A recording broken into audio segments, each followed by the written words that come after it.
ஒரு தீக்குச்சி தீப்பெட்டியை பார்த்து கேட்டுதான், நாம 2 பேரும் தானே உரசிக்கிறோம், ஆனா நான் மட்டும் தீப்பிடிச்சு எரிஞ்சு போறேன், நீ அப்படியே இருக்கிறியே அப்படின்னு தான். அதுக்கு தீப்பெட்டி சொல்லி இருக்குது, உனக்கு தலையில கணம் இருக்கு அதனால அழிஞ்சு போற அப்படின்னு தான். எப்படி இருக்கு பாருங்க இந்த பதில். தலையில கணம் உள்ளவங்க யாருமே சரியா இருக்க முடியாது. எவ்வளவு பெரியவங்களா இருந்தாலும் சரி, ரொம்ப கஷ்டம்தான் அது. கர்வம்ங்கிறது கூடவே கூடாது. இதை விளக்கறதுக்கு மகான் ஒருத்தர் ஒரு சம்பவத்தை சொல்றார். அர்ஜுனன் தீர்த்த யாத்திரை பண்ணானா. அப்போ தென்னிந்தியாவுக்கு வந்திருக்கிறான். ராமேஸ்வரத்துக்கு போனப்போ அங்க இலங்கைக்கு கல்லுலாம் அடுக்கி போடப்பட்டிருந்த பாலத்தை பார்த்தானா. ஒரு சின்ன குரங்கு அதுக்கு பக்கத்துல விளையாடிட்டு இருந்திருக்கு. அதை பார்த்துட்டு அர்ஜுனன் சிரிச்சிருக்கான். ஏன் சிரிக்கிறேன்னு கேட்டிருக்கு அந்த குரங்கு. ராமன் மிகச்சிறந்த வில் வீரன். அப்படி இருக்கிறப்போ அவன் இலங்கைக்கு அம்புகளாலேயே ஒரு பாலம் கட்டியிருக்கலாம். அதை விட்டுட்டு போயும் போயும் உன்ன மாதிரி குரங்குகளை துணையா வச்சுக்கிட்டு இப்படி ஒரு கருங்கல் பாலத்தை கட்டியிருக்கிறானே அப்படின்னானா. அம்புகளால பாலம் கட்ட முடியுமா அப்படின்னு கேட்டுதான் குரங்கு. ஏன் முடியாது, என்னால முடியுமேன்னு இருக்கான் அர்ஜுனன். அம்பால பாலம் கட்டலாம், இருந்தாலும் என்ன மாதிரி குரங்குகள் ஏறி நடந்தா அது தாங்குமா? அதனாலதான் ராமர் கருங்கல் பாலமே கட்டினார் அப்படின்னு குரங்கு சொல்லிச்சான். அப்படியே சொல்ற, நான் வேணும்னா இப்ப அம்புகளாலேயே ஒரு பாலத்தை கட்டுறேன், நீ அது மேல ஏறி நடந்து பார். பாலம் விழுந்துட்டுதுன்னா நான் தீ மூட்டி அதுல குதிச்சு உயிர் தியாகம் பண்ணி விடுறேன் அப்படின்னு நான் ரொம்ப கோபமா. உடனே அந்த சின்ன குரங்கு பெரிய உருவம் எடுத்துட்டுதான். கையில கதையோட அர்ஜுனன் முன்னாடி நிக்கிறான் அனுமன். பார்த்தா, என்னுடைய தலைவர் ராமரையா இழிவா பேசுற, நீ இப்போ பாலம் கட்டு, நான் என்னுடைய பலத்தை காட்டுறேன் அப்படின்னு அனுமன். அர்ஜுனன் தன்னுடைய காண்டிபத்தை எடுக்கிறான், சரமாரியா அம்புகளை விடுறான். அதெல்லாம் ஒன்னோட ஒன்று கோத்துக்கிட்டு அப்படியே பாலம் மாதிரி நிக்குது. அர்ஜுனன் தலை நிமிர்ந்து நின்னான். அனுமன் உயர கிளம்பி அங்கிருந்து பாலத்துல பொத்துன்னு இறங்கினான். பாலம் அப்படியே நொறுங்கி போச்சு தூள் தூளா. என்ன அர்ஜுனா, இப்ப என்ன செய்ய போற அப்படின்னு நான் ஏளனமா. அர்ஜுனன் தலையை தொங்க போட்டுக்கிட்டான். சொன்னபடி தீ மூட்டி அதுல குதிக்கிறதுக்காக 3 தடவை சுத்தி வந்தான். அப்போ கிருஷ்ணர் அங்க வந்தார். என்ன அர்ஜுனா, என்ன நடக்குது, என்ன இது அப்படின்னு ஒன்றும் தெரியாத மாதிரி கேட்டார். அர்ஜுனன் வாயை திறக்கிறதுக்கு முன்னாடி அனுமன் வாயை திறந்தான், நடந்ததை சொன்னான். அர்ஜுனன் சவால் விட்டபடி உயிர் திறந்தே ஆகணும்னா அனுமன். கிருஷ்ணர் யோசனை பண்ணார். நல்லது, இந்த சவால் விட்டதுக்கும் நடந்ததுக்கும் யார் சாட்சி? பெரிய ஒருத்தரை சாட்சியா வச்சுக்கிட்டல்லவா நீங்க இந்த போட்டியை நடத்தி இருக்கணும் அப்படின்னார். அதனால என்ன, இப்ப மறுபடியும் அந்த போட்டியை நடத்திவிட்டா போச்சு, என்னால் அந்த அம்பு பாலத்தை நொறுக்க முடியாதா அப்படின்னு அனுமன். சரி, இப்ப மறுபடியும் அது நடக்கட்டும்னார் கிருஷ்ணர். அர்ஜுனன் அம்பு பாலம் அமைச்சான். அனுமன் ஏறி குதிச்சான். பாலம் அசைஞ்சு கொடுக்கவே இல்லை, அவ்வளவு உறுதியா இருக்கு. இப்ப அனுமன் தலையை குனிஞ்சுக்கிட்டான். அர்ஜுனன் நன்றியோட நிமிர்ந்து பார்த்தான். கிருஷ்ணருடைய தோள்கள்லையும் முதுகலையும் ரத்தம். என்ன சுவாமி, என்ன நடந்ததுன்னு நான் பதறி போய், உன் அம்பு பாலத்தை நான் தான் முட்டு கொடுத்து தாங்கிட்டு இருந்தேன். அனுமன் குதிச்சப்போ என் மேலே ஏற்பட்ட காயங்கள் இவை. பின்ன உன்னுடைய அம்பு பலத்தினாலியா பாலம் நின்னுதுன்னு நினைக்கிற அப்படின்னாராம். முதல்ல அர்ஜுனன் அப்புறம் அனுமன் 2 பேருக்குமே கர்வ பங்கம் ஆயிட்டுதான். அதாவது அவங்க கிட்ட இருந்த கர்வம் போயிட்டுது. யாரா இருந்தாலும் கர்வம் கூடாதுங்கிறத இதுல இருந்து நாம புரிஞ்சுக்கணும்.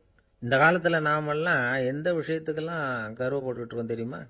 2 பெண்கள் தங்களுடைய கணவன்மார்களை பத்தி ரொம்ப பெருமையா பேசிக்கிட்டாங்களாம். அதுல ஒரு அம்மா சொல்லியிருக்கு, என் வீட்டுக்காரர்கிட்ட எந்த சப்ஜெக்ட் கொடுத்தாலும் சரி அந்த விஷயத்தை பத்தி அழகா 1 மணி நேரம் பேசுவார் அப்படின்னாங்களாம். உடனே இன்னொரு அம்மா, அது என்ன பிரமாதம், என் வீட்டுக்காரருக்கு சப்ஜெக்டே தேவையில்லை, விஷயமே இல்லாம நாள் பூரா பேசிக்கிட்டு இருப்பார் அப்படின்னாங்களாம்.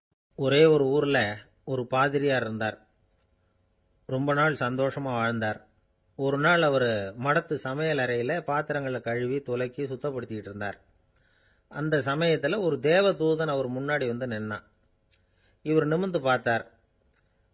ஆண்டவர் என்ன உங்ககிட்ட அனுப்பியிருக்கிறார், பரலோகத்துல வாசம் செய்யறதுக்கு உங்களுக்கு நேரம் வந்துட்டுது அப்படின்னு அந்த ஆள். ஆண்டவருக்கு என்னோட ஞாபகம் வந்ததுக்கு நன்றி. ஆனாலும் இப்போ இங்க நீயே பாரு, எவ்வளவு பாண்டங்கள் பாக்கி இருக்கு, இவ்வளவையும் நான் சுத்தப்படுத்த வேண்டியிருக்கு. நான் நன்றி கெட்டவனா இருக்க விரும்பல.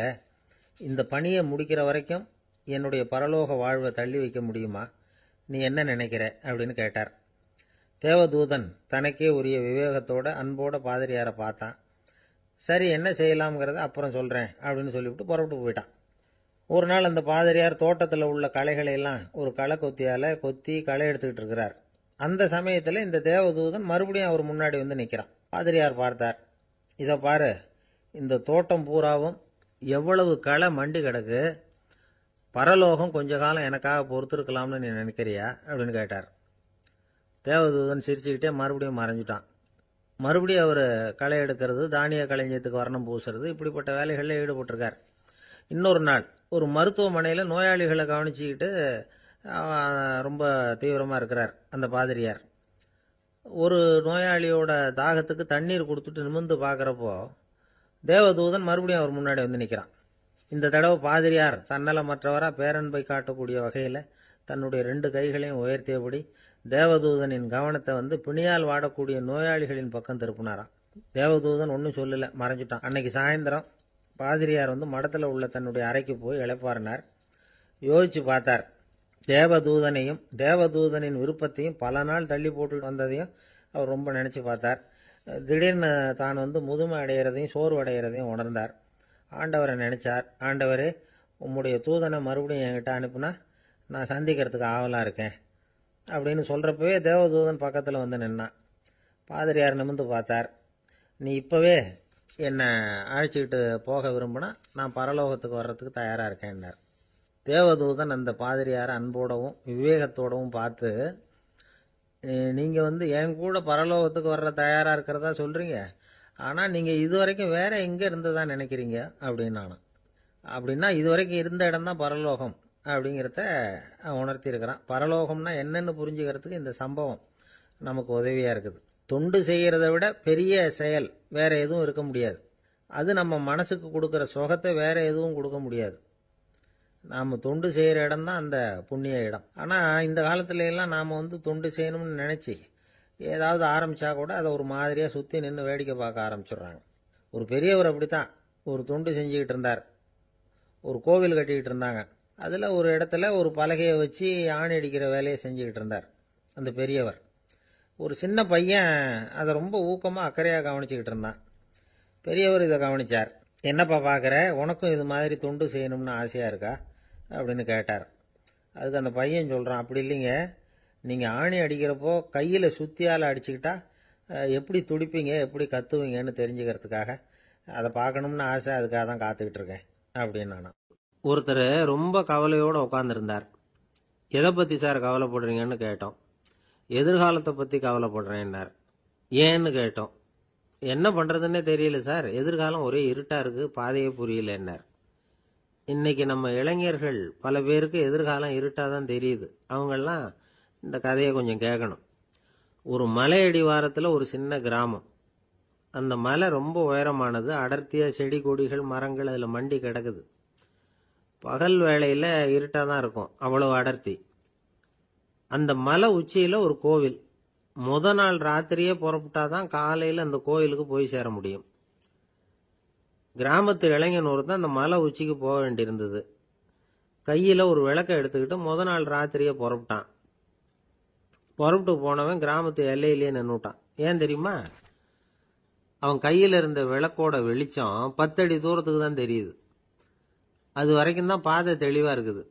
அதுக்கு அப்பால எல்லாம் ஒரே இருட்டாக இருக்குது, பாதை புரியல. இவன் யோசனை பண்ணி பார்த்தான். மனசுக்குள்ள ஒரு சந்தேகம். 10 அடி தூரம் தானே வெளிச்சம் தெரியுது, அப்படின்னா நாம் 10 அடி தூரம் தானே போக முடியும்.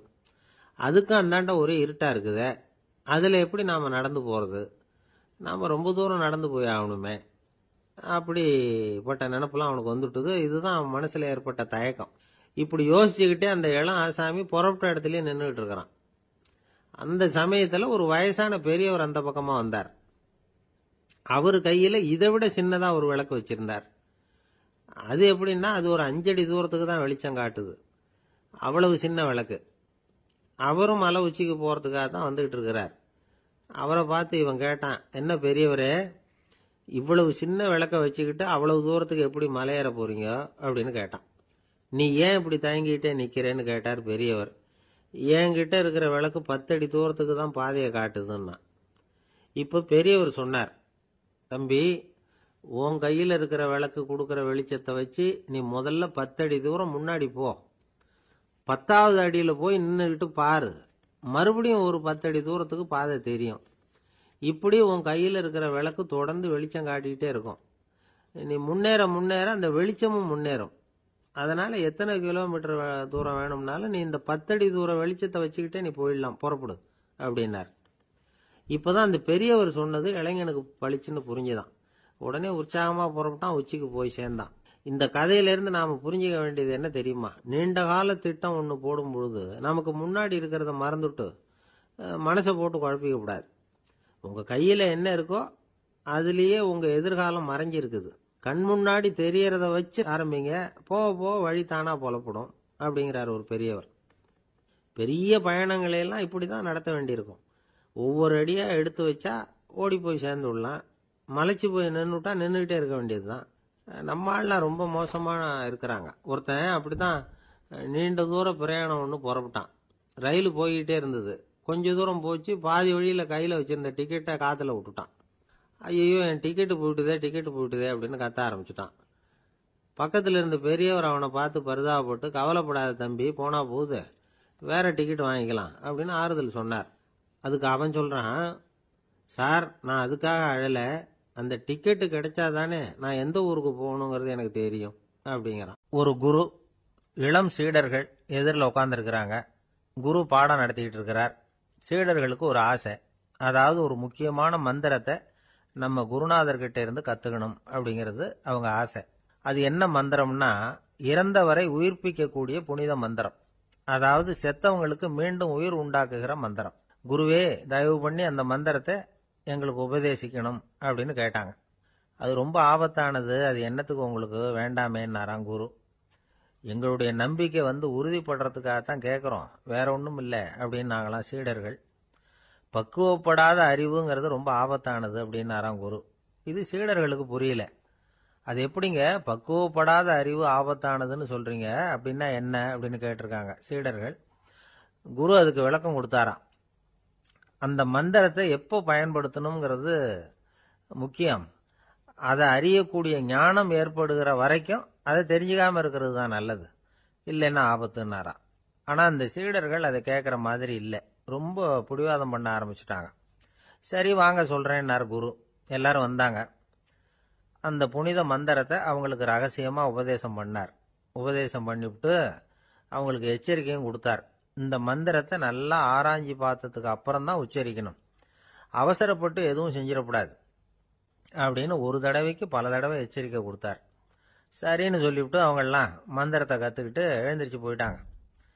ஒரு நாள் அந்த சீடர்கள் எல்லாம் மணற்பாங்கான இடத்துல அப்படியே நடந்து போயிட்டு இருக்கிறாங்க. ஒரு பாலைவன பகுதி மாதிரி ஒரு இடம். அங்க ஒரு இடத்துல எலும்புகள் குவியலா கிடந்தது. உடனே இந்த சீடர்கள் முன்ன பின்ன யோசிக்காம, தியானமும் பண்ணாம, அந்த மந்திரத்தோட பயனை சோதிச்சு பார்க்கணும் அப்படின்னு நினைச்சுக்கிட்டு அந்த மந்திரத்தை உச்சரிக்க ஆரம்பிச்சிட்டாங்க. அவ்வளவுதான். உடனே என்னாச்சு தெரியுமா? அந்த எலும்புகள் எல்லாம் ஓநாய்களா மாறி அவங்கள துரத்த ஆரம்பிச்சுட்டுது. சீடர்கள் எல்லாம் தலைதெறிக்க ஓட ஆரம்பிச்சுட்டாங்க. ஓநாய்களும் விடல, அவங்கள துரத்தி பிடிச்சி கடிச்சு கொதற ஆரம்பிச்சுட்டுது. அப்பதான் அந்த சீடர்களுக்கு குரு சொன்ன அறிவுரையோட அர்த்தம் புரிஞ்சுது. பக்குவப்படாத அறிவு ஆபத்தானது அப்படிங்கிறது. அதனால இதுல இருந்து நாம தெரிஞ்சுக்க வேண்டியது என்னன்னா, நாம நம்ம அறிவை வளர்த்துக்கிட்டா மட்டும் போதாது, அந்த அறிவை எப்போ எப்படி பயன்படுத்தணும் அப்படிங்கிற பக்குவமும் நமக்கு வரணும். அப்பதான் வாழ்க்கை நல்லபடியா அமையும், இல்லைன்னா இடைஞ்சல் தான். இந்த காலத்துல சில சின்ன பிள்ளைங்களுக்கே அறிவு ரொம்ப பக்குவப்பட்டிருக்குங்கிறத உணர முடியுது. ஒரு சின்ன பையன் பள்ளிக்கூடத்தில் மார்க் லிஸ்ட் கொடுத்தாங்க, வாங்கிக்கிட்டு அவசரமா வீட்டுக்கு ஓடினான். எதிரில் வந்த ஒருத்தர் கேட்டார், என்ன அவசரம், ஏன் இப்படி வேகமா ஓடுறேன்னார். எங்க அம்மா கிட்ட அடி வாங்கணும், அதுக்காக தான் ஓடுறேன்னா. அடி வாங்கறதுக்கா இவ்வளவு அவசரம்னார் அவரு. அப்படி இல்லைங்க, நான் போறதுக்குள்ள எங்க அப்பா வீட்டுக்கு வந்துட்டாருன்னா அவர்கிட்ட அடி வாங்க வேண்டியிருக்கும், அதை அவாய்ட் பண்றதுக்காக இப்படி ஓடுறேன் அப்படின்னு நானா அந்த பையன். ஒரு ஊர்ல ஒரு ஞானி இருக்கிறார், ரொம்ப பெரிய ஞானி, ரொம்ப வயசாயிட்டுது. கடைசி காலத்துல அவர்கிட்ட சில பேர் வந்தாங்க. உங்க குரு யார் அப்படின்னு கேட்டாங்க. அவர் நிமிர்ந்து பார்த்தார். எனக்கு ஆயிரக்கணக்கான குருமார்கள் உண்டு, அவங்க பேரெல்லாம் சொல்லணும்னா இந்த காலம் பத்தாது, ஆனா முக்கியமான ஒரு 3 பேரை பத்தி மட்டும் உங்களுக்கு சொல்றேன் அப்படின்னாராம். அப்புறம் சொன்னார், அந்த 3 பேர்ல ஒருத்தன் ஒரு திருடன். ஒரு சமயம் ஒரு பாலைவனம் வழியா நான் போய்கிட்டு இருந்தேன். அப்போ வழி தவறி போய் ஒரு கிராமத்துக்கு போயிட்டேன். அது இருட்டு நேரம். நடுராத்திரி, ஊரே உறங்கி போச்சு. அந்த நேரத்தில் ஒரு ஆள் மட்டும் ஒரு வீட்டு சுவத்தில் ஏதோ பண்ணி உள்ளே நுழையறதுக்கு முயற்சி பண்ணிட்டு இருக்கிறான். அவங்கிட்ட போய் நான் இன்னைக்கு இங்கே எங்கே தங்க முடியும் அப்படின்னு கேட்டேன். அதுக்கு அவன், இந்த ராத்திரி வேளையில் அது ரொம்ப சிரமம், ஒரு திருடனோட உங்களால் தங்க முடியும்னா நீங்கள் என்னோட தங்கலாம் அப்படின்னா. நான் அவங்க கூட 1 மாதம் தங்கியிருந்தேன். ஒவ்வொரு நாள் ராத்திரியும் இப்போ நான் என்னுடைய வேலைக்கு போகிறேன், நீங்கள் ஓய்வு எடுத்துக்கோங்க அப்படின்னு சொல்லிவிட்டு போவான். அவன் திரும்பி வந்த உடனே உனக்கு ஏதாவது கிடைச்சிதான்னு நான் கேட்பேன். அதுக்கு அவன், இன்னைக்கு ராத்திரி ஒன்றும் இல்லை, நாளைக்கு மறுபடியும் முயற்சி பண்ணுவேன் அப்படிம்பான். எப்பவும் அவன் நம்பிக்கை இழந்ததே கிடையாது, எப்பவும் சந்தோஷமாகவே இருப்பான். நானும் ரொம்ப காலமாக தியானம் பண்ணிக்கிட்டே இருந்தேன், ஒன்றுமே நடக்கலை. ஆனால் நான் என்ன பண்ணேன் தெரியுமா? மனசு வருத்தப்படும், நம்பிக்கை இழந்துருவேன். அப்போல்லாம் அந்த திருடனுடைய விடாமுயற்சி தான் ஞாபகத்துக்கு வரும். அதனால் அந்த திருடன் எனக்கு ஒரு குரு. என்னுடைய 2வது குரு யாருன்னா அது ஒரு நாய். இது எப்படின்னா, ஒரு சமயம் எனக்கு ரொம்ப தாகமாக இருந்தது. ஒரு நதியை நோக்கி போய்கிட்டு இருந்தேன். அப்போ ஒரு நாயும் வந்தது. அதுக்கும் தாகம். ஓடி வந்து ஆற்றை பார்த்தது. அதோட நிழல் வந்து ஆற்றுல தெரிஞ்சது. அதை பார்த்ததும் பயந்துட்டுது. அதாவது அது தன்னுடைய சொந்த உருவத்தையே கண்டு பயந்தது. அதை பார்த்து குறைக்குது, திரும்பி ஓடிச்சு. ஆனால் அதுக்கு தாகம் அதிகமாக இருந்ததுனால அது மறுபடியும் திரும்பி வந்தது. பார்த்தா மறுபடியும் தண்ணியில் நாயோட உருவம் தெரியுது. இப்படி சில தடவை பண்ணிச்சு. இருந்தாலும் கடைசியில் தண்ணியில் குதிச்சுட்டுது துணிஞ்சி. இப்படி குதித்த உடனே அதோட உருவமும் மறைஞ்சுட்டுது. இதை பார்த்தேன். நான் என்ன புரிஞ்சுக்கிட்டேன்னா, எவ்வளவுதான் பயம் இருந்தால் கூட ஒருத்தன் தைரியமாக காரியத்தில் இறங்கணும் அப்படிங்கிறத புரிஞ்சுக்கிட்டேன். இந்த போதனை அந்த நாய்கிட்ட இருந்து எனக்கு கிடைச்சிது. இது ஒன்று. அடுத்தது என்னுடைய 3வது குரு யாருன்னா அது ஒரு சின்ன குழந்தை. நான் ஒரு சமயம் ஒரு நகரத்துக்கு போனேன். அங்கே ஒரு குழந்தை எரிகிற மெழுகுவத்தி ஒன்று எடுத்துக்கிட்டு வந்தது. நான் அந்த குழந்தைய பார்த்து வேடிக்கையாக கேட்டேன், ஏன் பாப்பா, இந்த மெழுகுவத்தியை நீயாவே கொளுத்துனியா அப்படின்னு கேட்டேன். ஆமான்னுது அந்த குழந்தை. சரி, இந்த மெழுகுவத்தி முன்னாடி எரியாமல் இருந்தது, இப்போ எரியுது. இந்த மெழுகுவத்திக்கு வெளிச்சம் எங்கேருந்து வந்தது, அதை எனக்கு காட்ட முடியுமா அப்படின்னு கேட்டேன் அந்த குழந்தைகிட்ட. இதுக்கு அந்த குழந்தை சிரிச்சுக்கிட்டு அந்த மெழுகுவத்தியை ஊதி அணைச்சுட்டுது. அதுக்கப்புறம் என்னை பார்த்து கேட்டுது, இப்போ இந்த மெழுகுவத்தியின் வெளிச்சம் போனதை பார்த்தீங்க இல்லையா, அது எங்கே போச்சுன்னு எனக்கு சொல்லுங்க அப்படின்னுது. அந்த குழந்தை இப்படி கேட்டதும் என்கிட்ட இருந்த ஆணவம் அழிஞ்சுட்டுது. நான் படித்ததெல்லாம் அந்த வினாடியில் சுக்கு நூறாக போயிட்டுது. என்னுடைய முட்டாள்தனத்தை நான் உணர்ந்தேன் அப்படின்னு இவ்வளவும் அந்த ஞானி விவரமாக சொன்னாராம். அதனால் நாம் இன்னார்கிட்ட இருந்து தான் இதை கற்றுக்கணுங்கிறது இல்லை, யாருக்கிட்டே இருந்தும் எதையும் கற்றுக்கலாம். நம்மால் ஒருத்தன் ஒரு நாய் வளர்த்துக்கிட்டு இருந்தான். அந்த நாய்க்கு வால் கிடையாது. யாரோ ஏற்கனவே வெட்டி எடுத்துட்டாங்க. இந்த நாய் தான் சார் எனக்கு குரு, அதுகிட்டே இருந்து கூட நான் பாடம் கற்றுக்கிட்டு இருக்கிறேன் அப்படின்னா. அப்படி என்ன கற்றுக்கிட்டேன் அந்த வால் இல்லாத நாய்கிட்டே இருந்து அப்படின்னு கேட்டோம். நாம் யாருக்கிட்டையும் வாலாட்டக்கூடாது அப்படிங்கிற பாடத்தை அதுகிட்டே இருந்து தான் நான் கற்றுக்கிட்டேன் அப்படின்னா. ரொம்ப நாளைக்கு முன்னாடி ஒரு நாள் கோவலன் நாடகம் நடந்தது. எங்கள் மதுரையில் நடந்தது. அதில் ஒரு முக்கியமான கட்டம், கண்ணகி கிட்ட சிலம்பை வாங்கிக்கிட்டு அதை விற்கிறதுக்காக மதுரை நகருக்கு புறப்படுறான் கோவலன். அந்த சமயத்தில் கண்ணகி பாடுற மாதிரி ஒரு நாடக பாடல், நாடக ஆசிரியர் எழுதினது. அது என்ன பாட்டுன்னா, மா பாவியோர் கூடி வாழும் மதுரைக்கு மன்னா போகாதீர் என்று அப்படின்னு ஆரம்பிக்கும் அந்த பாட்டு. இதுதான் அந்த பாட்டு. இதை கண்ணகி மேடையில் பாடின உடனே கூட்டத்தில் சலசலப்பு. நம்ம ஊர்லேயே நமக்கு முன்னாடியே நின்றுக்கிட்டு மா பாவியோர் கூடி வாழும் மதுரை அப்படின்னு சொல்கிறாங்களே, என்ன தைரியம் அப்படின்னு எல்லாம் குழப்பம் பண்ண ஆரம்பிச்சிட்டாங்க. மக்கள் சத்தம் போட ஆரம்பிச்சிட்டாங்க. எதிர்ப்பு குரல் அது பாட்டுக்கு வர வர அதிகமாக போட்டுது. கொண்டுகிட்டு வா அந்த நாடக ஆசிரியரை, எழுதுனது யார் அப்படின்னு ஒரே சத்தம், கூச்சல். வேற வழி இல்லை. மெதுவாக மேடைக்கு வந்தார் அந்த நாடக ஆசிரியர். 4 பக்கத்திலிருந்தும் கேள்வி கணைகள். மக்களை பார்த்து கொஞ்சம் அமைதியாக இருங்கோ அப்படின்னு சொல்லிவிட்டு தன்னுடைய விளக்கத்தை சொல்ல ஆரம்பித்தார் அந்த நாடக ஆசிரியர். மா அப்படின்னு சொன்னால் திருமகளாகிய லட்சுமி அப்படின்னு அர்த்தம். பா அப்படின்னா கலைமகளாகிய சரஸ்வதி. வி அப்படின்னா மலைமகளாகிய பார்வதி. மா பாவியோர் அப்படின்னா திருமகளும் கலைமகளும் மலைமகளும், இவங்க மூவரும் அப்படின்னு அர்த்தம். இந்த 3 பேரும் வாழ்கின்ற மதுரை புனிதம் நிறைந்தது, சகல செல்வங்களும் நிறைஞ்சது. அப்படிப்பட்ட ஊரில் நான் அணிந்து கொள்ளும் இந்த சாதாரண சிலம்பை யார் வாங்கிக்குவாங்க அப்படிங்கிற எண்ணத்தோடு தான் கண்ணகி அப்படி சொல்கிறா. அதை நினச்சி தான் நான் எழுதினேன். ஆகவே மதுரையை ரொம்ப சிரமப்படுத்தணும், ரொம்ப மோசமாக எழுதணும் அப்படிங்கிற எண்ணம்லாம் எனக்கு கிடையாது. பெருமைப்படுத்தணும்னு நினச்சி தான் அப்படி எழுதினேன் அப்படின்னு விளக்கம் கொடுத்தாராம். இந்த விளக்கத்தை கேட்டதும் எல்லாரும் ரொம்ப சமாதானம் ஆயிட்டாங்களாம். இப்படி விளக்கம் கொடுத்த அந்த நாடக ஆசிரியர் யார் தெரியுமா? அவர் தான் தமிழ் நாடக உலகின் முதல் ஆசான் சங்கரதாஸ் சுவாமிகள். அவருக்கு நகைச்சுவை உணர்வும் அதிகம். 1920ஆம் ஆண்டு திருநெல்வேலியில் அவர் தங்கியிருக்கிறார் நாடகம் நடத்துறதுக்காக. அவர் தங்கியிருந்த வீட்டில் கொசு மூட்டை பூச்சி அதிகமாக இருந்திருக்கு. அவரால் தூங்கவே முடியல. அவர் அனுபவித்த தொல்லைகள் ஒரு பாட்டாக உருவாச்சு. வேடிக்கையாக ஒரு பாட்டு எழுதினாராம். மூட்டையும் கொசுவும் ஒரு வீட்டிலே மீட்டிங் போட்டால் முன்னே நிற்க யாரால் முடியும்? கொசு மோகன ராகம் போல சத்தம் போட்டு முன்னே நின்று செய்திடும் யுத்தம்.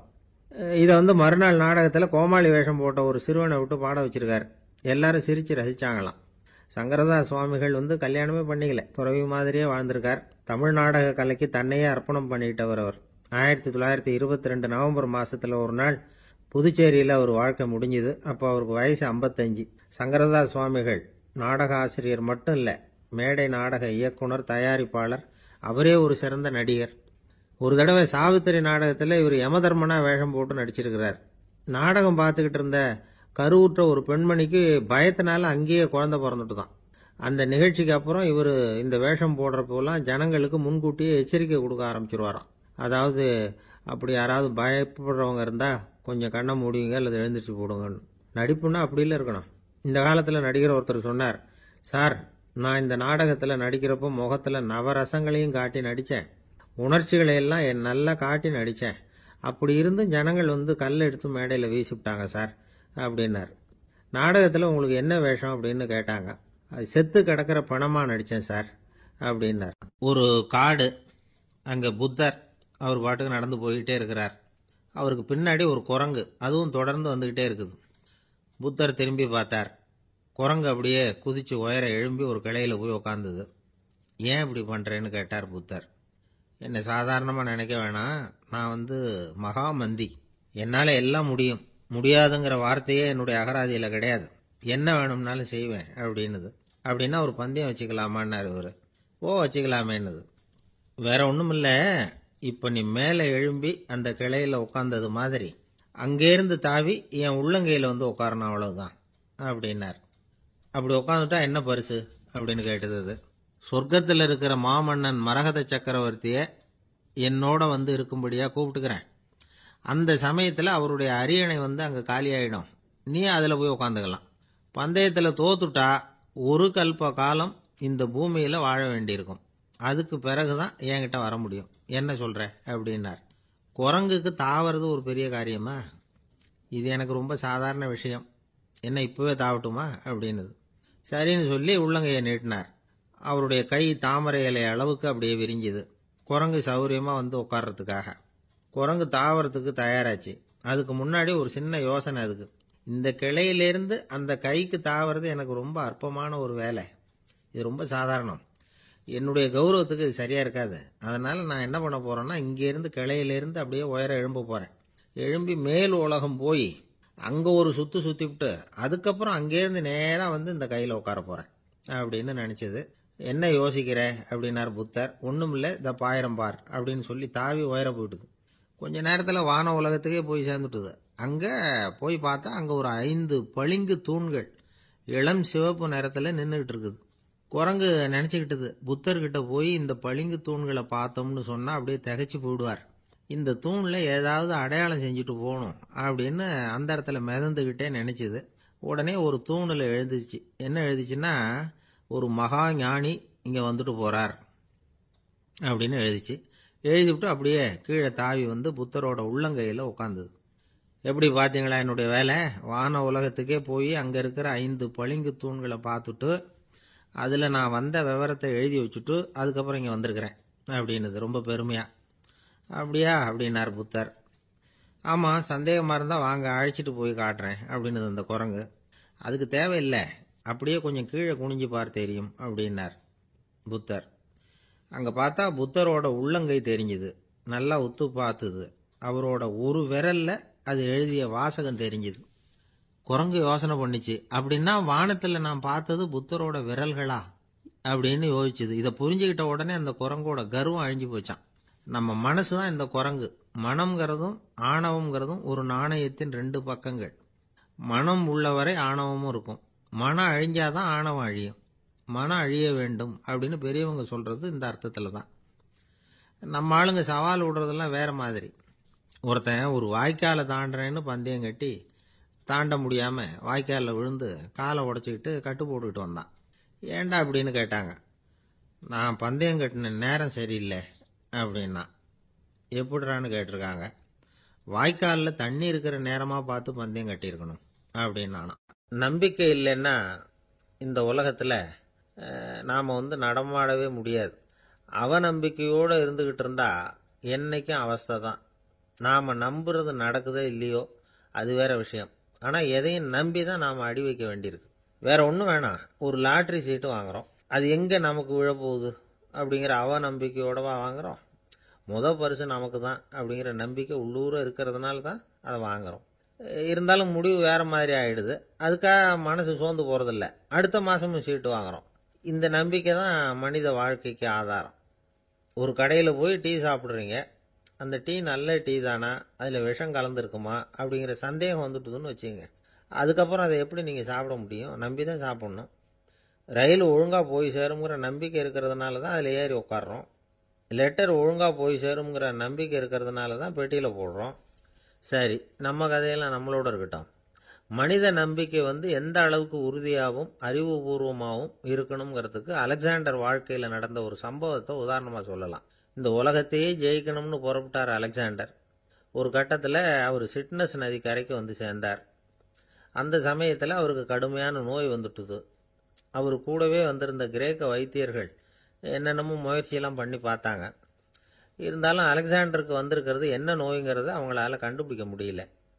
ஏன்னா அந்த பகுதியில் உள்ளவங்களுக்கு மட்டுமே அதிகமாக வரக்கூடிய ஒரு வினோதமான நோயாக இருந்தது அது. ஆனால் அவர் இருக்கிற இடம் எதிரியோட இடம். பாரசீக மன்னனோட ஆளுகைக்கு உட்பட்ட இடம். என்ன பண்ணுறது அப்படின்னு எல்லாரும் யோசனை பண்ணாங்க. பாரசீக மன்னனோட அரண்மனையில் இருக்கிற வைத்தியர் வந்தால் இந்த நோயை குணப்படுத்தி விடுவார் அப்படின்னு சொன்னாங்க.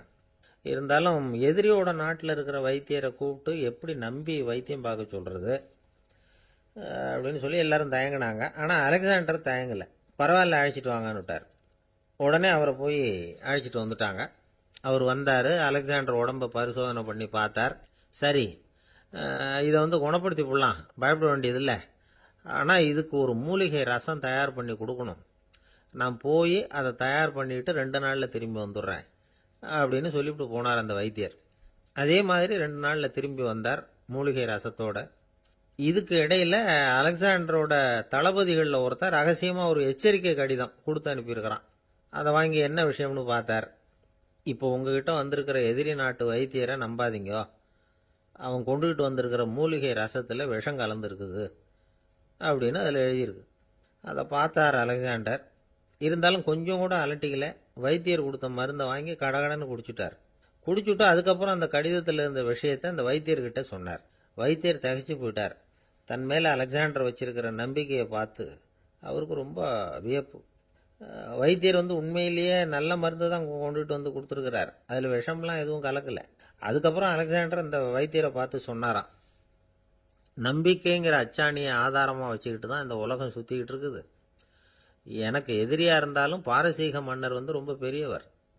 அப்பேற்பட்ட மன்னருடைய அரண்மனை வைத்தியர் தொழில் நேர்மை இல்லாதவராக இருக்க முடியாது, இருக்க மாட்டார்.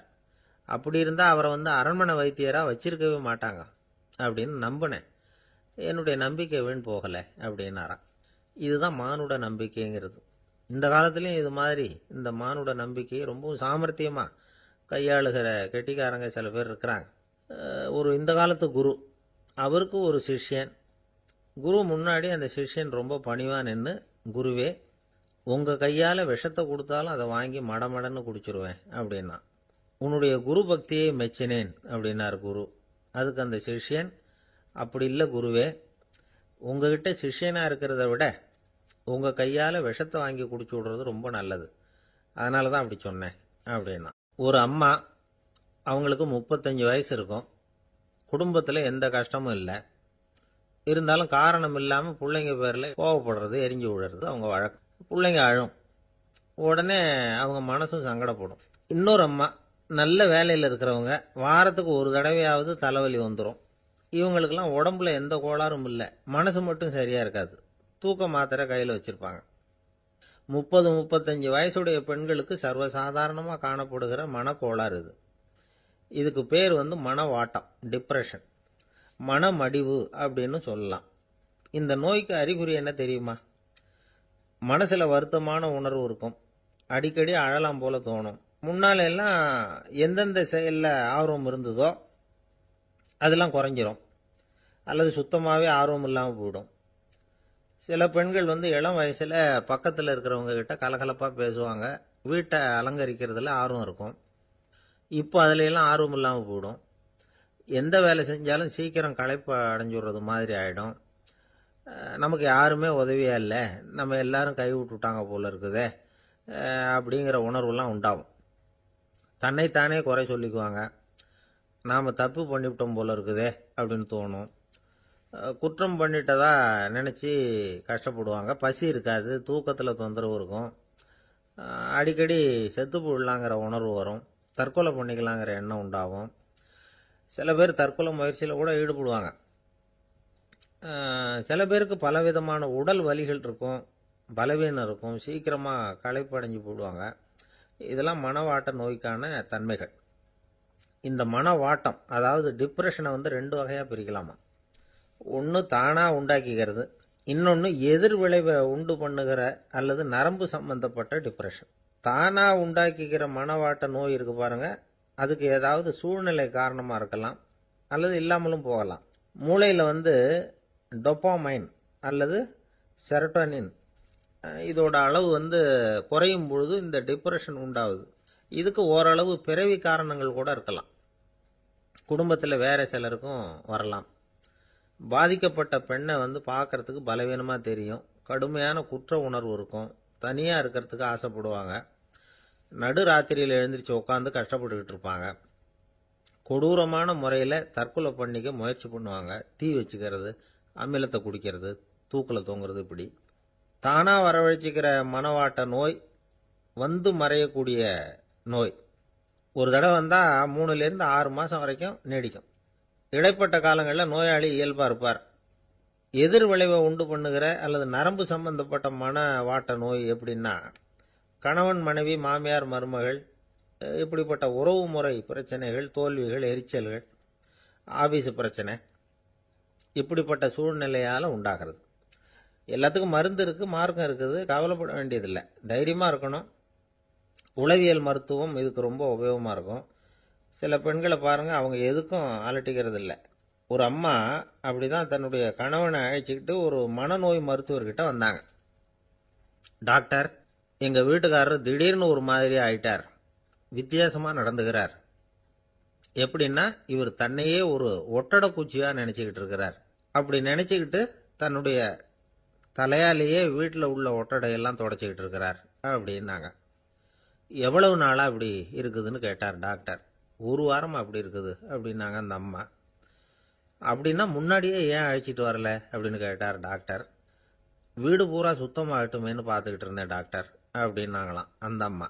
என்னுடைய நண்பர் ஒருத்தர், அவருக்கு ஜாதகத்தில் நம்பிக்கை உண்டு, அவரே ஜோசியமெல்லாம் பார்ப்பார்.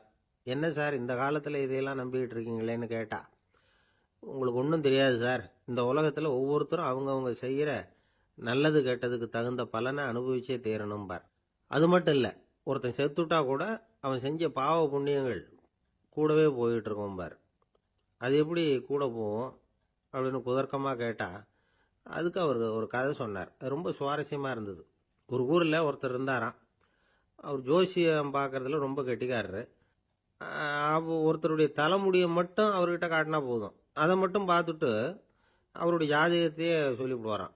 அப்பேற்பட்ட திறமை. அந்த ஆள் ஒரு சமயம் கன்னியாகுமரி கடற்கரைக்கு போயிருந்திருக்கிறார். அங்கே கரை ஓரமாக ஒரு மண்டை ஓடு கிடந்திருக்கு, அதை எடுத்து பார்த்துருக்கிறார். அந்த மண்டை ஓட்டை வச்சுக்கிட்டே அதோட ஜாதகத்தை அலசியிருக்கிறார். இந்த மண்டை ஓட்டுக்கு உரிய ஆசாமி வாழ்க்கையில் ரொம்ப கஷ்டப்பட்டுருக்கிறான், நிறைய கஷ்டத்தை அனுபவிச்சிருக்கிறான், அது தாங்க முடியாம தான் கடல்ல விழுந்து தற்கொலை பண்ணிட்டு இருக்கான் அப்படிங்கிறத அவர் கணிச்சுட்டார். இருந்தாலும் இந்த மண்டை ஓடு இன்னமும் அனுபவிக்க வேண்டியது பாக்கி இருக்கு அப்படிங்கிறதையும் அவர் உணர்றார். அது சரி, ஒருத்த உயிரோட இருக்கிற வரைக்கும் தானே நல்லது கெட்டதை அனுபவிக்க முடியும். செத்ததுக்கு அப்புறமும் பாக்கி இருக்குன்னா அதை எப்படி அனுபவிக்கிறது? இந்த மண்டை ஓட்டுக்கு இன்னும் கொஞ்சம் பாக்கி இருக்கு அப்படிங்கிறது அவருக்கு புரிஞ்சதே தவிர அதோட அர்த்தம் என்னங்கிறது அவருக்கு சரியா விளங்கல. சரி, இதை இன்னும் கொஞ்சம் விவரமா ஆராய்ச்சி பண்ணி பார்ப்போம் அப்படின்னு நினைச்சுக்கிட்டு அதை தன்னுடைய வீட்டுக்கு எடுத்துட்டு போயிட்டார். அந்த மண்டை ஓட்டை ஒரு பொட்டியில் வச்சு பூட்டினார். தன்னுடைய தனி அறையில் அதை பத்திரமா வச்சுக்கிட்டார். தினமும் ராத்திரி ஆனதும் தன்னுடைய மனைவியை பார்த்து, நீ போய் பூஜை அறையில் தனியாக படுத்துக்கோ அப்படின்னு சொல்லிவிட்டு இவர் ராத்திரி 12 மணிக்கு பொட்டியை திறந்து பார்ப்பார். மண்டை ஓடு அப்படியே இருந்ததே தவிர இன்னும் கொஞ்சம் பாக்கி இருக்குங்கிறதுக்கு அர்த்தம் அவருக்கு விளங்கலை. அந்த மண்டை ஓட்டுக்கு இன்னும் என்ன பாக்கி இருக்க போகுது? இப்படியே ஒரு 10 நாள் போச்சு. அந்த வீட்டம்மாவுக்கு சந்தேகம் வந்துட்டுது. நம்ம வீட்டுக்காரர் நம்மளை தனியாக ஏன் தூங்க சொல்கிறார் அப்படிங்கிற சந்தேகம். உடனே பக்கத்து வீட்டு அம்மா கிட்ட விஷயத்தை சொல்லியிருக்கிறாங்க. அந்த அம்மா உடனே, நீ கவலைப்படாத, நான் கண்டுபிடிச்சி சொல்கிறேன்னு சொல்லிவிட்டாங்களாம். அன்னைக்கு ராத்திரியே ஜன்னல் வழியாக எட்டி பார்த்துருக்குறாங்க. இந்த ஆள் மண்டை ஓட்டை கையில் வச்சுக்கிட்டு அதை திருப்பி திருப்பி அப்படியும் அப்படியும் பார்த்துக்கிட்டு இருந்தது தெரிஞ்சுட்டுது. மறுநாள் காலையில் அவரோட மனைவியை பார்த்தாங்க. ஏம்மா, உன் வீட்டுக்காரருக்கு நீ முதல் மனைவியா 2வது மனைவியா அப்படின்னு கேட்டாங்க. எனக்கு தெரிஞ்ச வரைக்கும் நான் ஒருத்தி தான் அவருடைய மனைவின்னாங்க. அப்படி இல்லை, நீ அவருக்கு 2வது மனைவி. முதல் மனைவியின் மண்டை ஓடு தான் அவர் கையில் இருக்குப்போ, அதை தான் அவர் தினமும் ராத்திரியில் எடுத்து பார்த்துக்கிட்டு இருக்கிறாரு அப்படின்னு விட்டாங்க அந்த அடுத்த வீட்டம்மா. அப்படியா விஷயம்னு சொல்லிவிட்டு கணவன் வீட்டில் இல்லாத நேரமாக பார்த்து அந்த மண்டை ஓட்டை எடுத்து கொண்டாந்து ஒரு உரலில் போட்டு உலக்கையால் குத்தி நொறுக்க ஆரம்பிச்சுட்டுது அந்த அம்மா. வெளியே போயிருந்த அந்த ஆள் அப்போ தான் உள்ளே நுழைஞ்சார். மண்டை ஓடு உலக்கை கிட்ட குத்து வாங்கிட்டு இருக்கு. அது அனுபவிக்க வேண்டியது இன்னும் கொஞ்சம் பாக்கி இருக்கு அப்படிங்கிறதுக்கான அர்த்தம் எனக்கு இப்பதான் புரிஞ்சுதுன்னாராம் அவர். இந்த கதையிலிருந்து நாம இன்னொரு நீதியையும் புரிஞ்சுக்கணும். அதாவது நம்ம வீட்டை பத்தி நமக்கு தெரியாததெல்லாம் அடுத்த வீட்டுக்காரங்களுக்கு நல்லா தெரியும். ஒரு காடு, நல்ல மரம்லாம் செழிச்சு இருந்தது. அப்படிப்பட்ட காட்டுல ஒரு சாது இருந்தார். அவர் எப்படின்னா, எப்பவும் ஒரு மரத்தடியில் உட்காந்துருப்பார். ஏன்னா அவருடைய இருப்பிடமே அதுதான். அவர் என்ன பண்ணுவார், 3 கல் வச்சிருந்தார். செங்கல் மாதிரி இருக்கும், ஆனால் அதை விட கொஞ்சம் பெருசாக இருக்கும். எதுக்கு அந்த 3 கல்லுன்னா, அதுதான் அவருடைய படுக்கை. அதாவது தூங்குறப்ப ஒரு கல்லை தலைக்கு கீழே வச்சுக்குவார், இன்னொரு கல்லை இடுப்புக்கு கீழே வச்சுக்குவார், இன்னொரு கல்லை காலுக்கு கீழே வச்சுக்குவார். உடம்ப அப்படியே ஒரு தகட்டால மூடிக்குவார். அப்படியே தூங்கி போடுவார். மழை பெய்யுதுன்னு வச்சுங்க, அவர் உடம்பு 3 கல் மேலே இருக்குதா, அதனால தண்ணி அடியில் ஓடி போடும், உடம்பு நனையாது. மேலே தகடு இருக்கிறதுனால மழையும் உடம்புல படாது. அவர் தூக்கமும் கெடாது, நிம்மதியாக தூங்குவார். பகலில் அந்த 3 கல்லையும் ஒரு சேர ஒரு அடுப்பு மாதிரி வச்சு அது மேலே உட்காந்துக்குவார். அதனால் பாம்பு பூச்சி எதுவும் அவரை தொந்தரவு பண்ணுறதில்ல. அது பாட்டுக்கு நகர்ந்து போயிடும். அவர் பாட்டுக்கு நிம்மதியாக இருப்பார். யாராவது எதையாவது கொண்டுகிட்டு கொடுத்தா அதை வாங்கி சாப்பிடுவார், அவ்வளவுதான். ஒரு நாள் அந்த நாட்டு அரசன் காட்டுக்கு வேட்டையாட வந்தான். அந்த வழியாக வந்தப்போ இந்த சாது படுத்திருக்கிறத பார்த்தான். பரிதாபப்பட்டான். ஐயோ பாவம், இவர் இப்படி இந்த கல் மேலே உடம்ப வச்சுக்கிட்டு தூங்குறாரு, என்ன பாடுபடுவார். இவரை நாம் அரண்மனைக்கு அழைச்சிட்டு போய் சுகமாக நிம்மதியாக இருக்கிறதுக்கு வழி செஞ்சு கொடுப்போம், அது ரொம்ப நல்லாயிருக்கும் அப்படின்னு நினச்சான். அப்படி நினச்சிக்கிட்டே அரண்மனைக்கு வந்துட்டான். அதுக்கப்புறம் ஒரு பல்லக்கையும் 2 சேவகர்களையும் காட்டுக்கு அனுப்பி அந்த சாதுவை மெதுவாக இங்கே அழைச்சிட்டு வந்துடுங்க அப்படின்னு சொல்லி அனுப்பி வச்சான். இவங்க போய் அவர்கிட்ட விவரத்தை சொன்னாங்க. எனக்கு என்னத்துக்கு அரண்மனை வாசம் அப்படின்னார். இருந்தாலும் மன்னர் உத்தரவு, நீங்கள் அவசியம் வரணும் அப்படின்னாங்க இவங்க. சரின்னு சொல்லிவிட்டு வேற வழி இல்லாமல் புறப்பட்டார். புறப்படும் பொழுது என்ன பண்ணாருன்னா, மறக்காமல் அந்த 3 கல் ஒரு தகடு அதையும் எடுத்து பல்லக்கில் வச்சுக்கிட்டார். என்னத்துக்கு இதையெல்லாம் எடுத்து வைக்கிறாரு அப்படின்னு சொல்லி அவங்க யோசனை பண்ணாங்க. இருந்தாலும் அதை பற்றி ஒன்றும் கேட்கல. பேசாமல் அவரை அழைச்சிட்டு போய் அரண்மனையில் விட்டுட்டாங்க. அரசன் ஓடி வந்தான், வரவேற்றான், அறுசுவை உணவு படைச்சான். அவர் படுக்கிறதுக்கு தங்க கட்டில், பட்டு மெத்தை, இப்படி எல்லாம் ஏற்பாடு பண்ணி வச்சான். இங்கே படுத்து ஓய்வு எடுத்துங்க அப்படின்னு சொல்லிவிட்டு அவன் பாட்டு போயிட்டான். மறுநாள் காலையில் பார்க்குறான், சாது படுத்திருக்கிறார். எப்படி தெரியுமா, அந்த பட்டு மெத்தை மேலே 3 கல்லையும் வச்சு வழக்கம் போலவே அது மேலே படுத்திருக்கிறார். அதுக்கு மேலே தகடு. அரசன் பார்த்துட்டு அதிர்ச்சி ஆயிட்டான். என்ன சுவாமி இப்படி அப்படின்னா, சாது சொன்னார், எனக்கு தேவையும் இல்லை குறையும் இல்லை, எல்லா இடத்துலையும் எனக்கு ஒரே மகிழ்ச்சி தான் அப்படின்னார்.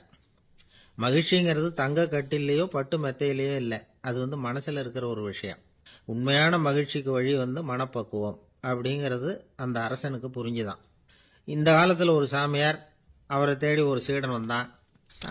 என்னாச்சு தெரியுமா சுவாமி, எனக்கு நிம்மதி வேணும், அதுக்கு என்ன வழின்னு கேட்டான். சாமியார் நிமிர்ந்து பார்த்தார். அப்புறம் சொன்னார், நீ ஏகப்பட்ட பேர்கிட்ட கடன் வாங்கியிருக்கிற, அதையெல்லாம் திருப்பி கொடுத்தாதான் உனக்கு நிம்மதி கிடைக்கும்னார். இவனுக்கு ஆச்சரியம்.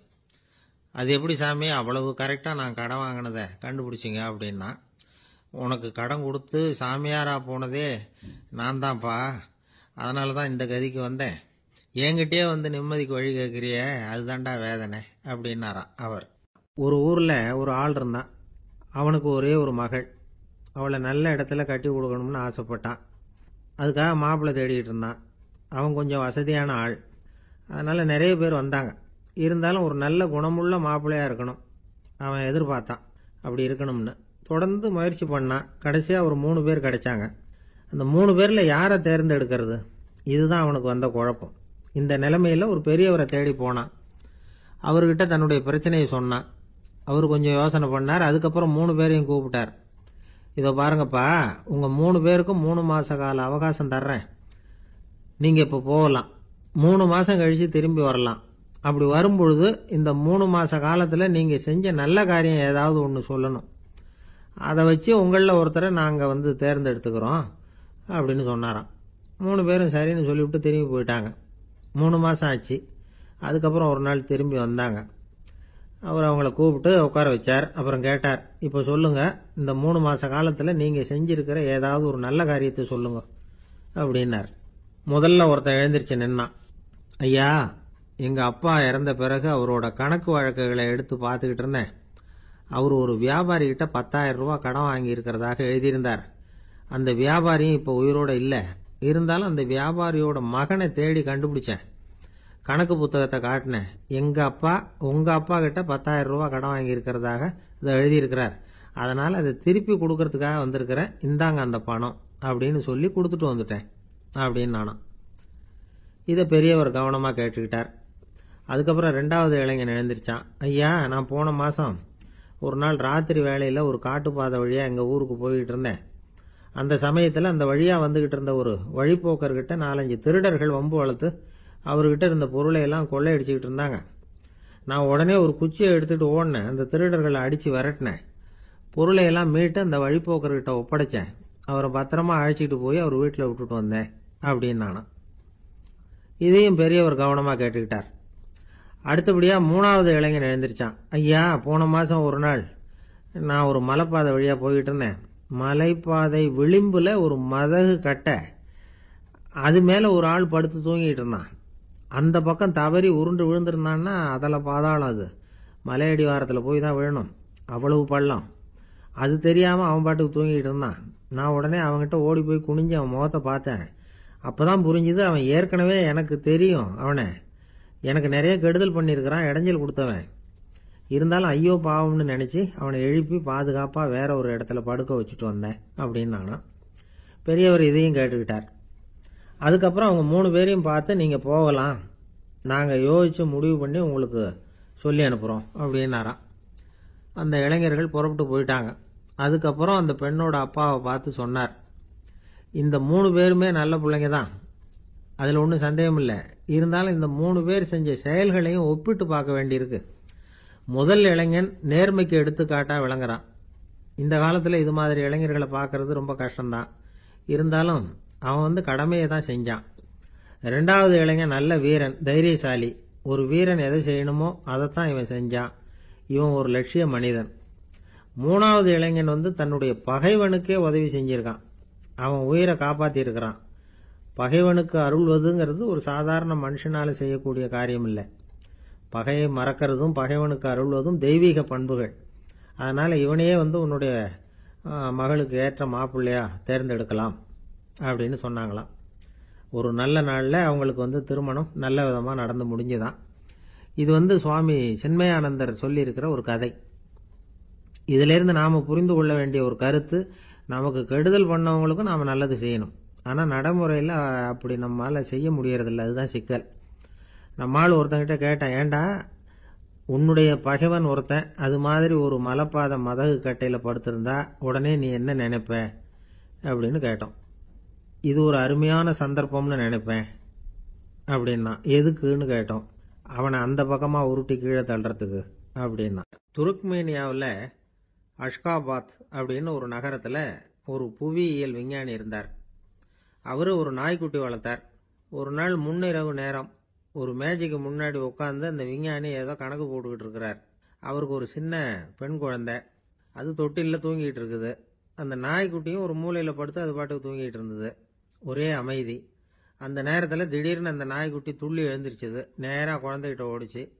அந்த குழந்தைய அது போட்டிருந்த ட்ரெஸ்ஸோடு சேர்த்து கவ்வி தூக்குச்சு. தூக்கிக்கிட்டு வாசல் பக்கம் ஓடிச்சு. நாய்க்குட்டி குழந்தைய கவ்வி தூக்க முடியுமாங்கிற சந்தேகம் உங்களுக்கு இல்லையா? நீங்கள் நம்ம ஊர் நாய்க்குட்டியவே பார்த்து பழக்கப்பட்டிருக்கீங்க. அதனால் நம்புறதுக்கு சிரமமாக இருக்கும். அந்த ஊர்லெலாம் அது ரொம்ப ஸ்ட்ராங்காக இருக்கும். ஒரு ஏதோ கண்ணுக்குட்டி மாதிரி இருக்கும். விஞ்ஞானி அதை பார்த்துட்டார். உடனே அந்த நாய்க்கு வெறி பிடிச்சிட்டுதுன்னு முடிவு பண்ணிட்டு தன்னோட கை துப்பாக்கி எடுத்துக்கிட்டு ஓடி வந்தார். அவர் வெளியில் நாய்க்குட்டி எங்கே அப்படின்னு பார்த்து தேடுறார். அந்த நேரத்தில் அந்த வீடு இடிஞ்சு விழுது. காரணம் பூமி அதிர்ச்சி. இப்படி பூமி அதிர்ச்சி உண்டாக போகுதுங்கிறது அந்த நாய்க்குட்டிக்கு முன்னாடியே தெரிஞ்சு போச்சு. அதுதான் குழந்தைய தூக்கிட்டு வெளியில் ஓடி வந்திருக்குது. அது மூலமாக அந்த குடும்பத்தையே காப்பாற்றி இருக்குது அந்த நாய்க்குட்டி. இந்த சம்பவம் நடக்கிறதுக்கு 3 நாளைக்கு முன்னாடியே சில பிராணிகளுக்கு இப்படி நடக்க போகுதுங்கிறது தெரிஞ்சிருக்குதான். ஆமாம், அந்த நகரத்தில் 3 நாளைக்கு முன்னாடியே பாம்பு, பல்லி இதெல்லாம் அது தங்கியிருந்த வலையை விட்டு வெளியில் ஓடி வந்துட்டுது. அதே மாதிரி அங்கே இருந்த புறாவெல்லாம் பறந்து போயிடுச்சான். இதே மாதிரி யுகோஸ்லோவியாவில் கூட ஒரு நகரம். அங்கே ஒரு நாள் ராத்திரி ஒரு மிருக காட்சி சாலையில் திடீர்னு ஒரு பெரிய கலவரம், கூச்சல், குழப்பம். அங்கே இருந்த கழுதை, புலி, யானை, பறவை எல்லாம் கண்ணாபின்னான்னு கத்த ஆரம்பிச்சுட்டுது. நீர் யானை அதுக்குன்னு போடப்பட்டிருந்த தடுப்பையே தாண்டி குதிச்சு வெளியில் வந்துட்டு தான். மறுநாள் தான் எல்லாருக்கும் விஷயம் புரிஞ்சுது. அடுத்த நாள் காலையில் அங்கே பூமி அதிர்ச்சி உண்டாயிட்டுது. இப்போ பாருங்க, அதாவது மனுஷனை போய் தீர்க்க தரிசி அது இதுன்னு சொல்லிட்டு இருக்கிறோம். இவனை விட அது பரவாயில்லைன்னு தோணுது. அதாவது மிருகங்கள் ஒன்று நடக்க போகுதுங்கிறத முன்னாடியே புரிஞ்சுக்குதே. சரி, இதெல்லாம் எப்படி அது முன்கூட்டி புரிஞ்சுக்குது? அதுதான் படைப்பு ரகசியம். அதை கண்டுபிடிக்கிறதுக்கு தான் மனுஷன் ஆராய்ச்சி பண்ணிட்டு இருக்கிறான். விஞ்ஞானிகளோட ஆராய்ச்சியெல்லாம் ஒரு பக்கம் இருக்கட்டும், வீட்டுக்குள்ளேயே சில ஆராய்ச்சி பண்ணி பாருங்களேன். இப்போ சில யோசனை சொல்லி அதை சோதனை பண்ணி பாருங்க அப்படின்னு ஒருத்தர் சொன்னாராம். அதாவது இப்போ மழை வருமா வராதா அப்படின்னு தெரிஞ்சுக்கணுமா, உடனே ஒரு பூனைக்குட்டி பின்னாடியே மெதுவாக போய் அது என்ன செய்யுதுன்னு கவனித்து பார்க்கணும். பூனைக்குட்டி தன்னோட பாதத்தினால சுகத்தில் அப்படி கீறிக்கிட்டு இருக்கும். அப்படி கீறினா கண்டிப்பாக மழை வரும். சில சமயம் பூனைக்குட்டி அப்படியே மல்லாந்து படுத்துக்கிட்டு பாதத்தை உயர தூக்கும், அப்படியும் இப்படியும் புரளும். இப்படி செஞ்சதுன்னா அன்னைக்கும் மழை இருக்காது. அதனால் முன்னாடி இருந்தது மழை வர்றதுக்கு அறிகுறி, இது மழை இல்லைங்கிறதுக்கு அறிகுறி. பறவைகள், பிராணிகள் இதுகளோட நடவடிக்கைகளை பார்த்துட்டு அதையெல்லாம் அடிப்படையாக வச்சு தான் காலநிலையை கண்டுபிடிக்கிற கருவிகளை கண்டுபிடிச்சிருக்கிறாங்க. வாத்து இருக்குல்ல, சில சமயம் தன்னோட அலகை தன்னோட இறகுகளில் அப்படியே புதைச்சிக்கும். அப்படி செஞ்சால் குளிர்காலம் வரப்போகுதுன்னு அர்த்தம். பருவநிலை குளிராக மாறப்போகுதுங்கிறதுக்கு இதுதான் அறிகுறி. சிட்டுக்குருவி இருக்குதுல்ல, அதெல்லாம் புழுதியில் உழுந்து புரளும். சிறகுகளை படபடன்னு அடிச்சுக்கும். அப்படி செஞ்சால் மழை வரப்போகுதுன்னு அர்த்தம். ஒன்று மட்டும் நாம் நல்லா தெரிஞ்சுக்கணும். இயற்கையின் சீற்றம்னு சொல்கிறோம் இல்லையா, இயற்கை ஏன் நம்ம மேலே கோவப்படுது? இயற்கையை நாம் அனுசரித்து போகிறதில்ல, அதனால் கோவப்படுது. காடுகளை அழிக்கப்படாது, விலங்குகளை கொல்லக்கூடாது, இயற்கை ஏற்படுத்தி வச்சிருக்கிற சமநிலையை கெடுக்கக்கூடாது. அதை புரிஞ்சுக்கிட்டு வாழ்ந்தோம்னா பூமியும் நடுங்காது, நாமளும் நடுங்க வேண்டிய அவசியம் இருக்காது. ஒருத்தர் இருந்தார், சாராய கடைக்கு போனாராம், நிறைய சாப்பிட்டார். அப்புறம் சொன்னார், இது ரொம்ப அற்புதமான சரக்கு போல இருக்கு, உள்ளே போன உடனே இந்த பூமியே நடுங்கிறது மாதிரி இருக்கு எனக்கு அப்படின்னாராம். இதுக்கு கடைக்காரர் சொல்லியிருக்கார், நீங்கள் சாப்பிட்டது வெறும் பச்சை தண்ணி தாங்க, இப்போ ஏற்பட்டிருக்கிறது நிஜம் பூமி அதிர்ச்சி அப்படின்னாராம். ஒரு நீதிமன்றம், அங்கே ஒரு கொலை வழக்கு சம்பந்தமாக விசாரணை நடந்துகிட்டு இருக்குது. அந்த வழக்கறிஞர் ரொம்ப தீவிரமாக வாதாடிக்கிட்டு இருக்கிறார். தன்னுடைய கட்சிக்காரர் நிரபராதிங்கிறது அவருக்கு நல்லா தெரியும். அதனால தான் அவர் சார்பாக வாதாடுறதுக்கே ஒத்துக்கிட்டார். அப்படி அவர் மும்முரமாக வாதாடிக்கிட்டு இருக்கிற சமயத்தில் அவசரமாக தந்தி ஒன்று சேர்ந்தது. அதை வாங்கி படித்து பார்த்தார். அதுக்கப்புறம் அதை மடித்து தன்னுடைய கோட்டு பையில் வச்சுக்கிட்டு தொடர்ந்து வாதாட ஆரம்பிச்சிட்டார். பேசி முடித்தார். அதுக்கப்புறம் அங்கே கோர்ட்டில் இருந்த சக வக்கீல்கள் அவர்கிட்ட வந்தாங்க. தந்தி ஒன்று வந்ததே, என்ன விஷயம் அப்படின்னு விசாரிச்சாங்களாம். அப்போ அவர் சொல்லியிருக்கிறார், ஊர்ல சிகிச்சைக்காக போயிருந்த என்னுடைய மனைவி இறந்து போனதா தந்தி வந்திருக்குது அப்படின்னாராம். மற்ற வக்கீல்களுக்கு அதிர்ச்சி. என்னங்க இது, மனைவி இறந்ததை விட கேஸ் முக்கியமா உங்களுக்கு அப்படின்னு கேட்டிருக்கிறாங்க. இறந்து போன என் மனைவி மறுபடியும் திரும்பி வர போறதில்ல. ஆனா என்னுடைய கட்சிக்காரர் ஒரு கொலை வழக்கில் மாட்டிக்கிட்டார். அவரும் நிரபராதி. அவர் உசுரை நான் காப்பாற்ற வேணாமா? இதுதான் என்னுடைய கடமை அப்படின்னாராம். இப்படி இவர் சொன்னதும் எல்லாரும் அப்படியே திகைச்சு போய் நின்னுட்டாங்களாம். சரி, கடமைக்கு முக்கியத்துவம் கொடுத்த அந்த வழக்கறிஞர் யார் தெரியுமா? அவர் தான் இரும்பு மனிதர் சர்தார் வல்லபாய் பட்டேல். குஜராத் மாநிலத்தில் 1875 அக்டோபர் 31 அன்றைக்கு ஜாவேரி பாய் அப்படிங்கிறவருக்கு 4வது பிள்ளையா அவர் பிறந்தாராம். இந்த ஜாவேரி பாய் யார் தெரியுமா? ஜான்சி ராணி லட்சுமி பாய் போர் படையில ஒரு வீரரா பணிபுரிஞ்சவர். இளம் வயசுல வல்லபாய் படேல் ரொம்ப சிரமப்பட்டு படிச்சிருக்கார். விடாமுயற்சி வெற்றியை கொடுத்தது. கல்லூரியிலையும் காலடி வச்சார். அதுக்கப்புறம் வக்கீல் பட்டத்தையும் வாங்கினார். பிரிட்டிஷ் ஆட்சி நடந்துகிட்டு இருந்த சமயம் குஜராத்தை சேர்ந்த பர்டோலி தாலுகாவில் விவசாயிகள் மேல அரசாங்கம் திடீர்னு நில வரியை வசதி விட்டுதான். ஏழை விவசாயிகள் ரொம்ப கஷ்டப்பட்டிருக்காங்க. அரசாங்கம் வரி செலுத்தாத விவசாயிகளின் நிலங்களை எல்லாம் ஜப்தி செஞ்சுதான். அரசாங்கத்தை எதிர்க்கிறவங்களை எல்லாம் கைது பண்ணி சிறையில அடைச்சுட்டாங்களாம். சில பேர் வீடு வாசல் ஆடு மாட்டையெல்லாம் வித்து கூட வரி கட்ட வேண்டிய நிலைமைக்கு ஆளாயிட்டாங்க. வழக்கறிஞர் வல்லபாய் படேல் நில வரியை உடனே ரத்து பண்ணணும் அப்படின்னு பம்பாய் கவர்னருக்கு ஒரு கடிதம் எழுதினார். எந்த பலனும் இல்லை. உடனே எல்லா விவசாயிகளையும் அணி திரட்டினார். அதுக்கு தானே தலைமை தாங்கினார். சத்தியாகிரகம் நடத்தினார். அந்த பகுதியில் எந்த வேலையும் நடக்கல. வேற வழி இல்லை. ஆட்சியாளர்கள் உடனே வரியை ரத்து பண்ணாங்க. சிறையில் இருந்தவங்களெல்லாம் வெளில விட்டாங்க. 1928 ஆகஸ்ட் 6 சர்க்காருக்கும் விவசாயிகளுக்கும் இடையில ஒரு உடன்பாடு ஏற்பட்டது. அதுக்கப்புறம் தான் நிலைமை சரியா போச்சான். வல்லபாய் படேலின் பொது சேவையை பாராட்டின பொதுமக்கள் அவருக்கு சர்தார் அப்படிங்கிற பட்டத்தை கொடுத்தாங்களாம். சர்தார்னா தலைவர் அல்லது தளபதினு அர்த்தம். இரும்பு மனிதர்னு இவருக்கு பேரு. இருந்தாலும் நகைச்சுவை உணர்வும் இவருக்கு நிறைய உண்டு. ஒரு தடவை ஒரு பத்திரிகை நிருபர் வந்திருக்கார். சர்தார் பட்டேல் கிட்ட அவருக்கு பிடிச்ச பண்பாடு கலாச்சாரம் எது அப்படின்னு கேட்கணும்னு ஆசை. அதனால அவரை பார்த்து கேட்டாராம், ஏங்க உங்களுக்கு பிடிச்ச கல்ச்சர் எது அப்படின்னு கேட்டிருக்கார். இதுக்கு சர்தார் பட்டேல் சொன்ன பதில் என்ன தெரியுமா? எனக்கு பிடிச்ச கல்ச்சர் அக்ரிகல்ச்சர் அப்படின்னு. காதுங்கிறது எப்பவும் திறந்தே இருக்கக்கூடிய ஒண்ணுதானே. சில பேர் பேசிக்கிட்டே இருப்பாங்க, நாமும் கேட்டுக்கிட்டே தான் இருப்போம். அவர் என்ன சொன்னாரு திருப்பி சொல்லு அப்படின்னு சொன்னா சொல்ல தெரியாது. காது சரியா கேட்டாலும் நாம பேசுறத மற்றவங்க சரியா கேட்கறாங்களா அப்படிங்கிறது சந்தேகம்தான். இந்த சந்தர்ப்பத்தில் ஒரு உண்மையை நாம புரிஞ்சுக்கணும். அதாவது என்னன்னா, கேட்பதுங்கிறது வேற, கவனிக்கிறதுங்கிறது வேற. அதாவது கேட்கறதுன்னா அது ஹியரிங், கவனிக்கிறது அப்படின்னா அது லிசனிங். கேட்கறதுங்கிறது தன்னிச்சையா நடக்கக்கூடிய ஒரு செயல். இப்போ ஒரு சாலையில நடந்து போயிட்டு இருக்கிறோம். எவ்வளவோ சத்தம் நம்ம காதுல விழுந்துகிட்டு இருக்கு. கார் போற சத்தம் கேட்குது, பறவை ஒரு மரத்துல இருந்து கத்துது, அந்த சத்தம் கேட்குது. இப்படி நிறைய காதுல விழுந்துகிட்டு இருக்கு.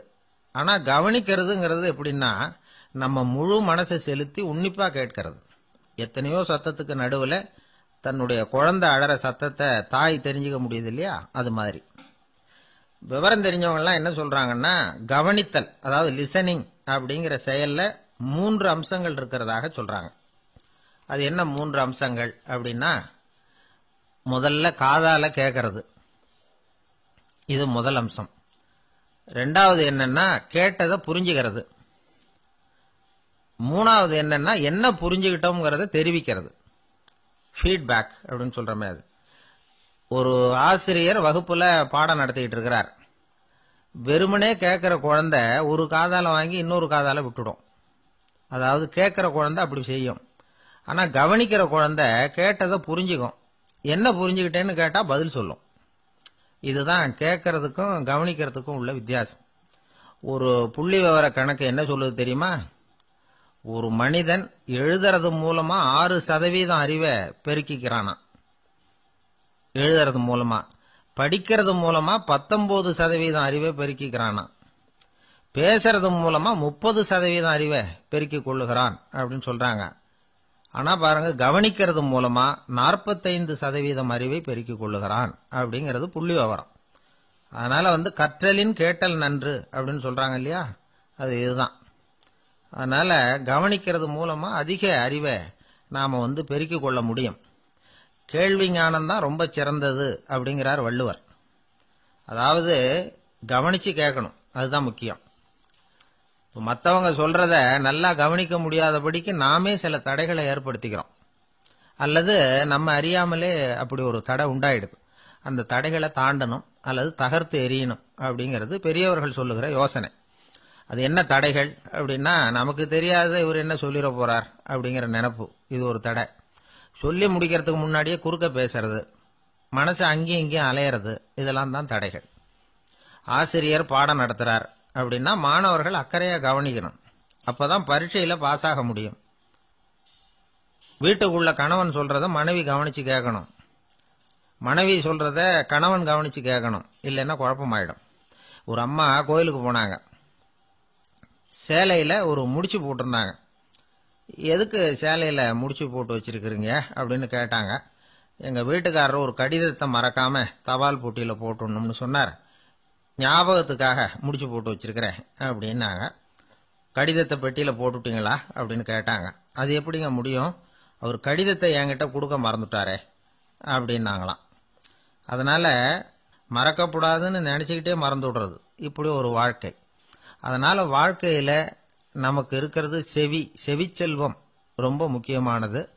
நிறைய கேட்கணும், சொல்றதை விட கேட்கணும், கேட்கறதை விட முக்கியம் கவனிக்கிறது. அப்படி கவனிக்கிறது மூலமா நம்முடைய வாழ்க்கையில வெற்றி பெறணும். ஆளை கண்டா ஏன் இப்படி முகத்தை திருப்பிக்கிட்டு வர்றீங்க அப்படின்னு கேட்டார் ஒருத்தர் நண்பர்கிட்ட. எலெக்ஷன்ல அவன் எதிர்த்து நின்னவன் சார், என்ன அவங்ககிட்ட நமக்கு என்ன பேச்சுவார்த்தை அப்படின்னாராம் ரொம்ப கோபமா இவர்.